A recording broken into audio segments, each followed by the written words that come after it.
Hello people, welcome back to our channel Shikshak junction. क्योंकि अब नहीं तो कब। This is Ayushi Agarwal and yes I will continue on the metabolic pathways. Last के lectures में मैंने आपको जितने भी इंपॉर्टेंट मेटाबॉलिक पाथवेज हमने डिस्कस किए हैं, जैसे हो गया हमारा ग्लाइकोलिसिस और उसके बाद हो गया हमारा सिट्रिक एसिड साइकिल, है ना, ट्राई कार्बोक्सिलिक एसिड साइकिल भी बोल सकते हैं हम। लेकिन अब आपको इस लेक्चर में क्या पढ़ने को मिलेगा, you will actually get to know. देखो, सबसे पहला काम मेरा हमेशा से ही होता है कि आपको लेक्चर का पर्पस बताओ, है ना, उसी से आपका जो इंटरेस्ट है वो गेन होगा लेक्चर में। इस लेक्चर का पर्पस है, आपने अभी तक जो भी मेटाबॉलिक पाथवेज मेरे साथ में पढ़े, एक्चुअली में उन मेटाबॉलिक पाथवेज से एनर्जी कैसे जनरेट होगी वो आपको समझ में आएगा। वहाँ से एनर्जी जनरेट हुई, लेकिन उतनी नहीं हुई जितनी हम आपके लोअर स्टैंडर्ड्स में पढ़ के आए हैं कि एरोबिक रेस्पिरेशन में you get approximately 30 to 32 molecules of ATP. ऐसा अभी तक कहीं पर भी नहीं हुआ है क्या? हमने कहीं नहीं देखा कि 30 to 32 एटीपी मॉलिक्यूल्स हमें मिले हैं, लेकिन अब हमें समझ में आएगा कि कैसे वो मिलते हैं। तो ये वाला लेक्चर सिर्फ उसी को समझाने के लिए, और वो सब कैसे होता है, वो सब होता है हमारे इलेक्ट्रॉन ट्रांसपोर्ट सिस्टम से, ठीक है, ETS इलेक्ट्रॉन ट्रांसपोर्ट सिस्टम से होगा। ETC भी बोलते हैं, इलेक्ट्रॉन ट्रांसपोर्ट चेन। अब कैसे होगा, देखो, अब मैं सारा कुछ आपको फ्लो चार्ट्स के थ्रू ही समझाने वाली हूँ, ठीक है। जो हमारी रिड्यूस्ड कोएंजाइम्स बनेंगी, किसके फॉर्म में होती हैं वो रिड्यूस्ड कोएंजाइम्स? जितना भी हमने देखा FADH2, NADH, NADH+, ठीक है, वो जितने भी सारी हमारे रिड्यूस्ड कोएंजाइम्स बनेंगी, किस किस के टाइम पे, either it will be during the tricarboxylic cycle और it will be through any of the catabolic pathways. अब मैं मेटाबॉलिक पाथवेज नहीं बोल रही हूँ, you have to pay attention to the terminologies that I am using in this particular lecture.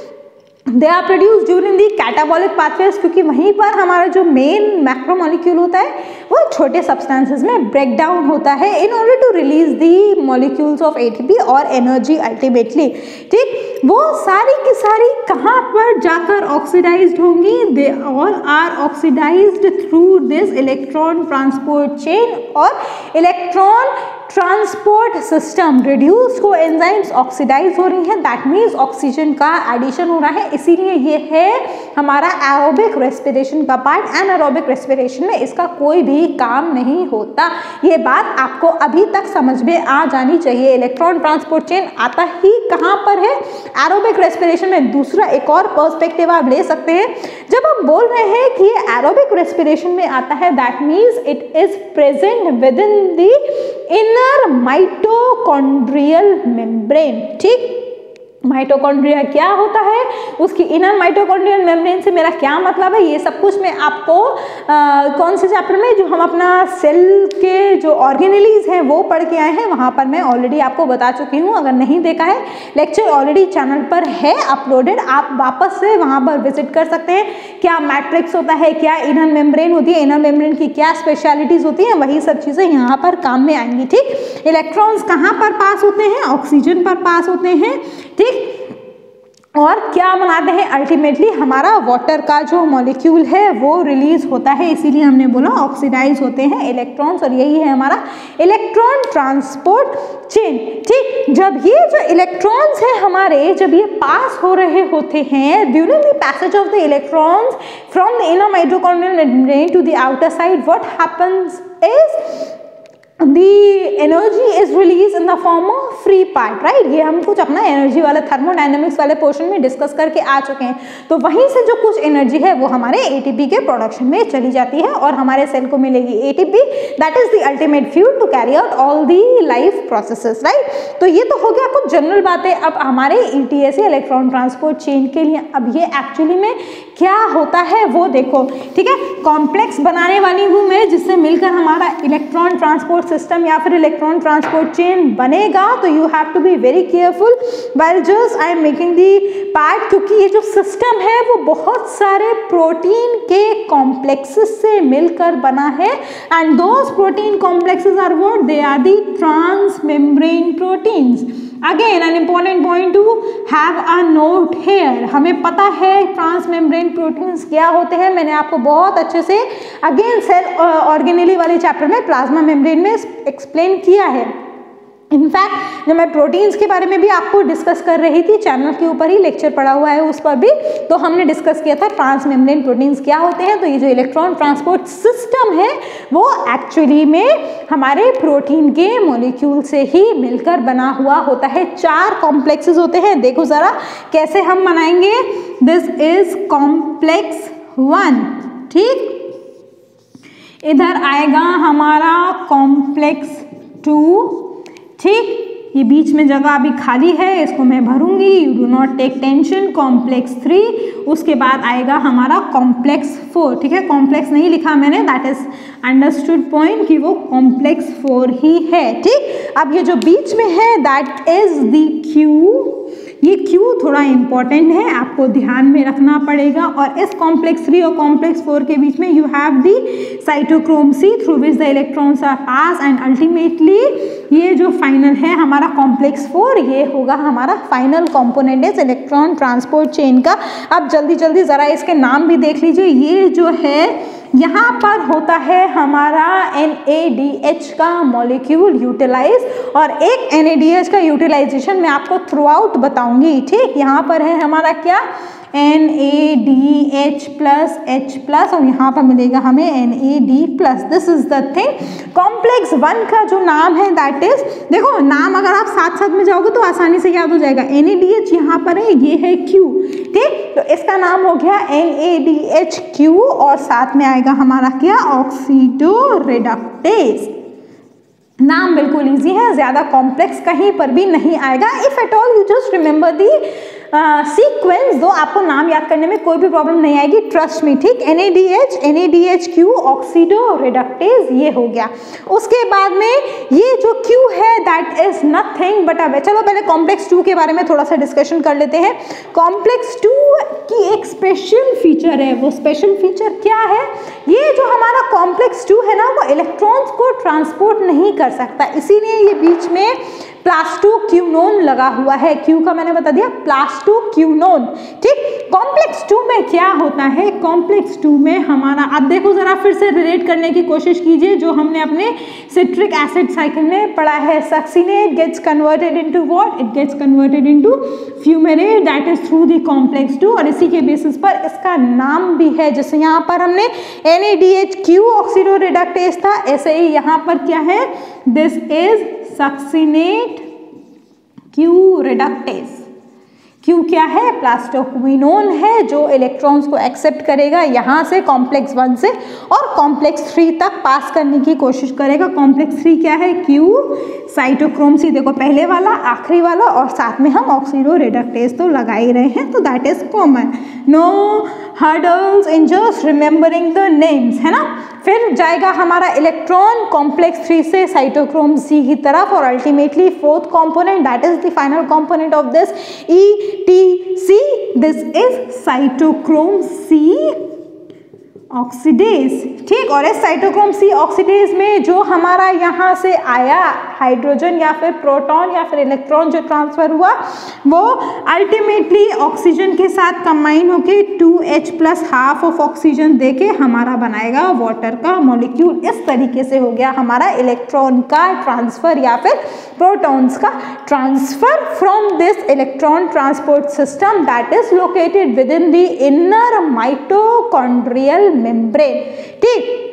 अब देखो कुछ और, ये तो हो गया जनरलाइज फीचर। अब आपको क्या पता करना है, कैसे एनर्जी जो है वो जनरेट हो रही है, ये हमें देखना है। अभी तक भी हमने ये नहीं देखा कि एनर्जी कैसे जनरेट हो रही है, आपको अभी तक बिल्कुल भी पता नहीं चल पाया। अभी बस मैंने आपको बताया है जो ETS इतना सिंपल दिख रहा था वो किन किन चीज़ों से मिलकर बना है, अल्टीमेटली प्रोटीन के कॉम्प्लेक्स से मिलकर बना है। अब देखो एनर्जी कैसे जनरेट होगी। देखो जब प्रोटॉन्स का ट्रांसफर हो रहा है through the inner mitochondrial membrane to the matrix और to the cytosolic phase, what happens is PMF gets generated. ये PMF क्या है, प्रोटॉन मोटिव फोर्स, ठीक।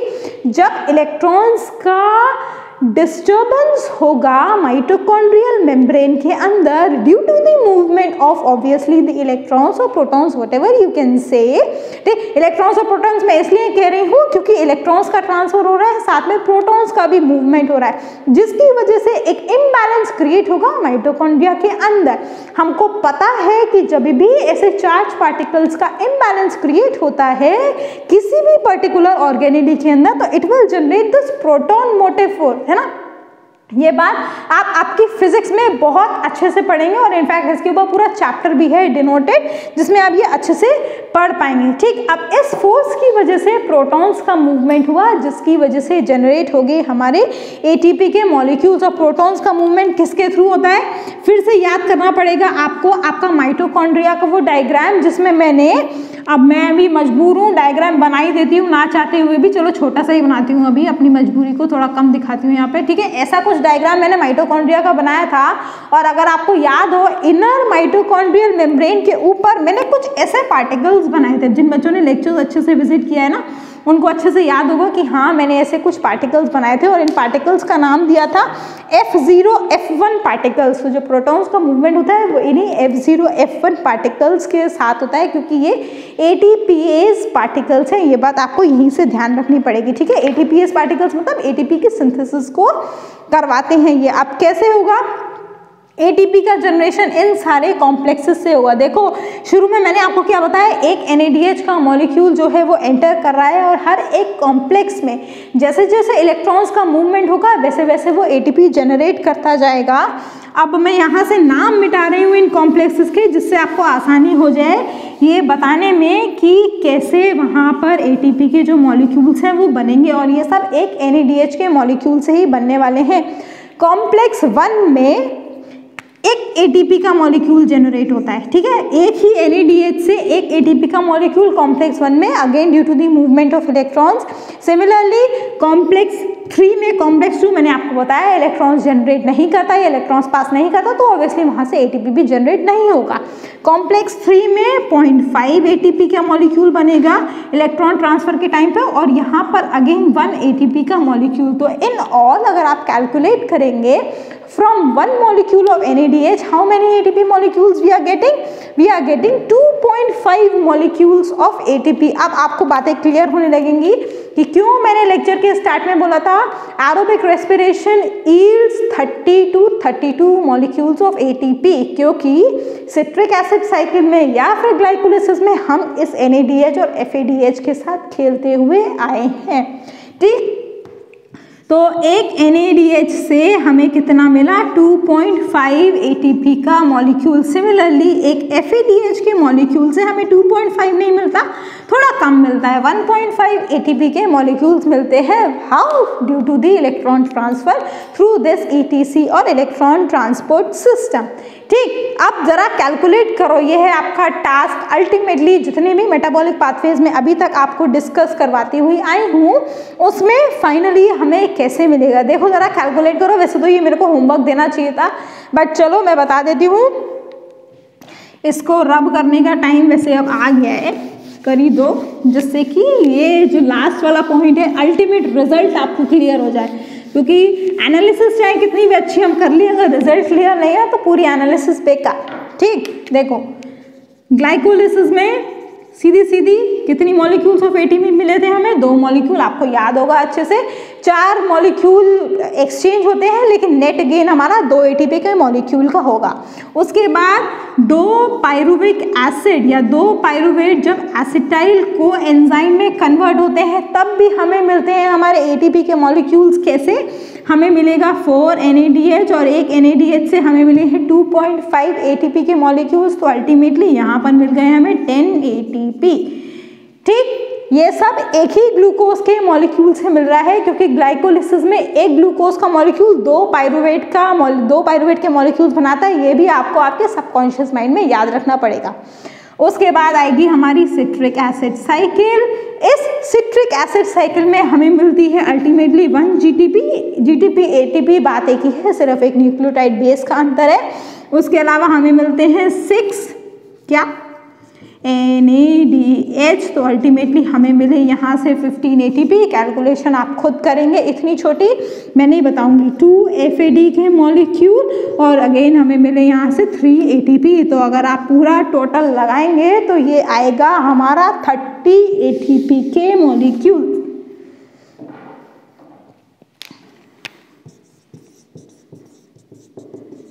ठीक है, this is the ultimate product of whatever we have discussed, specially in case of aerobic respiration, क्योंकि anaerobic में तो mitochondria की बात ही नहीं होती, इसीलिए aerobic respiration yields more energy.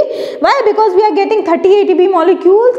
How? Through the glycolysis pathway. उसके बाद आया हमारा सिट्रिक एसिड साइकिल। ये दो मेन ही पाथवेज हैं जो एरोबिक रेस्पिरेशन में पार्ट लेते हैं। इलेक्ट्रॉन ट्रांसपोर्ट चेन उन रिड्यूस्ड कोएंजाइम से ATP मॉलिक्यूल जनरेट करता है, सिर्फ उसके लिए वो काम करता है। लेकिन अगर ये ETS नहीं होगा तो ATP के मॉलिक्यूल भी नहीं मिलेंगे, इसीलिए माइटोकॉन्ड्रिया इंपॉर्टेंट है। माइटोकॉन्ड्रिया में कुछ भी नहीं होता और अगर ऑक्सीजन मिलेगी तभी माइटोकॉन्ड्रिया के पास जाएगा, क्योंकि ऑक्सीजन वहीं पर अवेलेबल है ETS के फंक्शनिंग के लिए।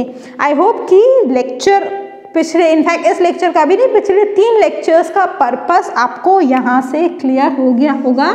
कोई और डाउट है तो yes, I am providing you with the notes, but for that you have to approach me, no other option for that. Doubts के लिए यू कैन कॉमेंट और you can send me a mail और yes WhatsApp also. So आपके doubts वहाँ पर clear हो जाएंगे। We will meet in our next lecture with a completely different topic in this metabolic pathway, very important, that is the photosynthesis, right? So we will be back again with next important lecture. Till then, have a good day all of you. Take care. Bye bye. Thank you.